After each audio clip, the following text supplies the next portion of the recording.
बिस्मिल्लाहिर्रहमानिर्रहीम अस्सलाम वालेकुम। दोस्तों कैसे हैं आप सब लोग। उम्मीद करता हूँ बिल्कुल ठीक ठाक होंगे। मैं हूँ आपका दोस्त और होस्ट नुमान अली और आप देख रहे हैं doctor Numan Ali Hamza YouTube channel. दोस्तों पिछले दिनों मैंने एक वीडियो बनाई थी, कह सकते हैं काफ केयर के बारे में।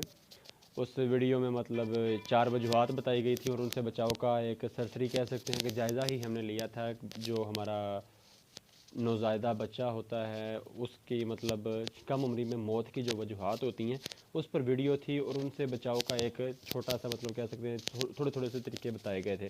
तो आज की इस वीडियो में हम थोड़ा सा काफ केयर जो है उसको डिस्कस करेंगे, यानी कह सकते हैं कि इब्तदाई निगहदाश्त, यानी कि जब बच्चा दुनिया में आता है उस दिन का जो मतलब कह सकते हैं कि प्रोसेस है या फिर जो हमने मतलब काम करने होते हैं जानवर से रिलेटेड, वो क्या क्या है वो आज की इस वीडियो में हम डिस्कस करेंगे। तो आइए दोस्तों बगैर वक्त ज़ाया कि चलते हैं वीडियो को स्टार्ट करते हैं। लेकिन वीडियो स्टार्ट करने से पहले मेरी तमाम दोस्तों से गुजारिश है कि अगर अभी तक आप लोगों ने मेरे चैनल डॉक्टर नुमान अली हमज़ा को सब्सक्राइब नहीं किया तो पहले मेरे चैनल को सब्सक्राइब कर दीजिए और साथ में मैंने बेल आइकन को दबा दीजिए ताकि मेरी हर नई आने वाली वीडियो या कोई भी अपडेट जो है वो आपको सबसे पहले मिलती रहे। तो आइए दोस्तों बगैर वक्त ज़ाया कि चलते हैं वीडियो को स्टार्ट करते हैं। दोस्तों सबसे पहले नंबर पर कोशिश करके जो जानवर बच्चा देने वाला है, बिल्कुल कह सकते हैं कि पैदाइश के करीब है, तो आप उसको किसी एक अलग कमरे में अलग बाड़े के मतलब जो हमारे फार्म होते हैं, डेयरी फार्म हो गए या फिर फैटनिंग फार्म, ज़्यादातर मतलब डेयरी फार्म्स में ही होता है बच्चों से रिलेटेड रिप्रोडक्शन वाला जो अमल है, तो उनमें एक अलहदा से कह सकते हैं कमरा या शेड एक छोटा सा बना होता है जो कि स्पेशली कह सकते हैं कि हामला जानवर जो बिल्कुल पैदाइश के नज़दीक होते हैं, जो बच्चा देने के करीब होते हैं, उनको उस शेड में शिफ्ट कर दिया जाता है। तो अगर तो आप ऐसा कर सकते हैं तो बेस्ट है। अगर आप ऐसा नहीं कर सकते और अगर दोस्तों आप ऐसा नहीं कर सकते, यानी कि अगर आपके पास एक अलहदा शेड या अलहदा कमरा जानवरों के लिए मौजूद नहीं है, तो आप जिस जगह पर जानवरों को आपने बांधा हुआ है उसके मतलब कह सकते हैं गिरदोनवा जो है उसको अच्छी तरह से साफ़ कर लें। गोबर वगैरह जो है या जो पानी वगैरह खड़ा है उसको साफ़ कर लें। और अगर तो गर्मी का मौसम है तब तब भी आप मतलब जानवर के नीचे कह लें कि जिस जगह पे आपको पता है कि बच्चे को आपने रखना है उस जगह पर कोई साफ़ पल्ली या कोई कपड़ा वगैरह जो है वो बिछा दें। और अगर तो सर्दी का मौसम है तब नीचे पराली वगैरह जो है वो बिछा दें ताकि जानवर जो है उसको कह लें कि माहौल से ना तो कोई जरासीम वगैरह लगे और ना ही माहौल का कह सकते हैं कि सर्द गर्म वाला मसला बने।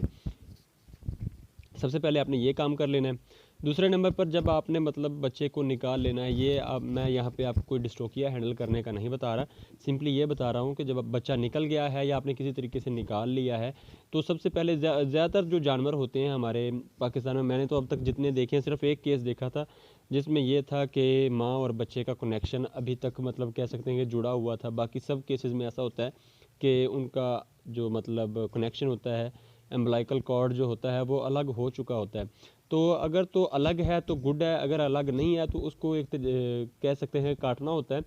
तो उसको आपने कह लें कि बच्चे की जो नाफ है उससे एक तकरीबन 6 इंच छोड़ के आपने काटना है और फिर उसको आपने गांठ दे देनी है या फिर धागे वगैरह से बांध लेना है या फिर नेवल क्लिप मिल जाते हैं, आपने वो इस्तेमाल करने हैं।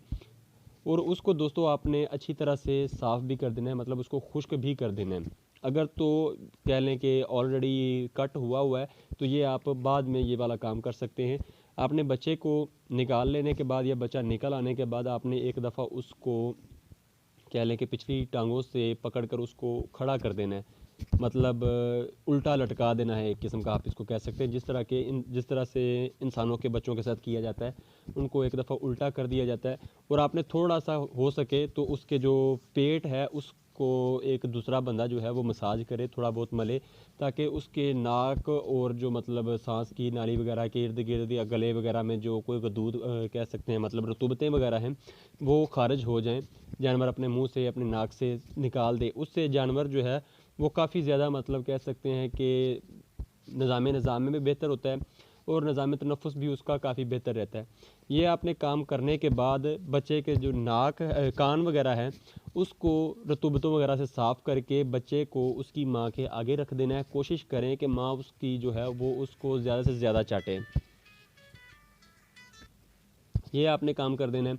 उसके बाद दोस्तों कोशिश करके पहले 2 घंटे के अंदर अंदर जो है आपने बच्चे को जो बोली है वो पिलानी है। यहाँ पर हमारे बहुत सारे लोग जो है वो गलती करते हैं बच्चे को दूध पिलाने के हिसाब से या बोली पिलाने के हिसाब से। कुछ लोग कहते हैं कि जानवर को जितनी जानवर पी सके उतनी पिला देनी चाहिए। कुछ लोग कहते हैं कि जानवर को एक थन जो है वो पिलानी चाहिए। कुछ लोग कहते हैं कि उसको 2 थन जो है वो बोली पिलानी चाहिए। तो दोस्तों वैसे जो अगर एक एस्टिमेटेड हिसाब लगाया जाए तो वो ये है कि जानवर को उसका मतलब जो दूध जो है उसकी ज़रूरत उसके वज़न के 10% के हिसाब से होती है। यानी कि अगर जानवर का वज़न 40 किलोग्राम है तो आप उसको 4 किलोग्राम या 4 लीटर जो है वो दूध पिलाते हैं या बोली पिलाते हैं।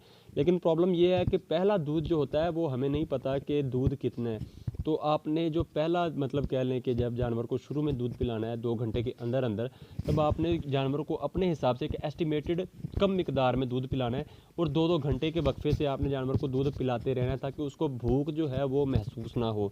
और उसके बाद अगले दिन से या फिर जब से दूध आना शुरू हो जाए तब से आपने हिसाब लगा लेना है कि एक थन से इतना दूध आता है और जानवर की ज़रूरत इतनी है तो उसको इतने थन दिए जाएँ। यानी कि अगर मिसाल के तौर पर आपका जानवर जो है वो टोटल 12 लीटर दूध दे रहा है तो यानी कि उसके एक थन में तकरीबन 4 लीटर दूध है तो आप उसको एक थन दे सकते हैं।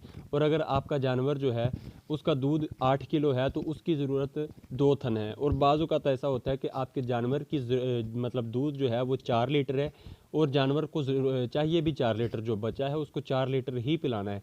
तो हमारे जो फार्मर हजरात है वो यहाँ पर ये गलती करते हैं कि उन्होंने बच्चे को 2 थन छोड़ देने हैं और 2 थन उन्होंने अपने लिए निकाल लेने हैं। ये मेरी रिक्वेस्ट है सबसे कि कम से कम पहला महीना जो है वो ऐसा ना करें। आप बच्चे को जितनी ज़रूरत है उतना उसको दूध पिलाएं। बाद में आप जो चाहें करते रहें। आप मिल्क रिप्लेसर का इस्तेमाल करवा सकते हैं और साथ में काफ स्टार्टर जो है उसका इस्तेमाल करवा सकते हैं ताकि जानवर जो है वो कम से कम दूध पिए, ज़्यादा से ज़्यादा दूसरी खुराक खाए और वो कह सकते हैं कि ग्रोथ उसकी जो है उस पर भी कोई मनफी असर ना पड़े। तो कोशिश करके पहले 2 घंटे के अंदर अंदर जानवर को कुछ मिकदार में दूध पिलाएं और उसके बाद 2-2 घंटे के वक्फे से बच्चे को दूध पिलाते रहें। ये दोस्तों थी हमारी आज की वीडियो, जो कि कह लें कि पहले दिन की प्रोसेस थी। उम्मीद है वीडियो आपको अच्छी लगी होगी। अगर वीडियो अच्छी लगी हो तो लाइक कर दीजिएगा, दोस्तों के साथ शेयर कर दीजिएगा। और अगर इस वीडियो से रिलेटेड या इस टॉपिक से रिलेटेड आपका कोई क्वेश्चन हो तो आप मुझे व्हाट्सएप पे SMS कर सकते हैं या फिर कमेंट सेक्शन में भी पूछ सकते हैं। तो दोस्तों अपना ख्याल रखिए, घर वालों का ख्याल रखिए और मुझे दुआओं में याद रखिएगा। अल्लाह हाफ़िज़।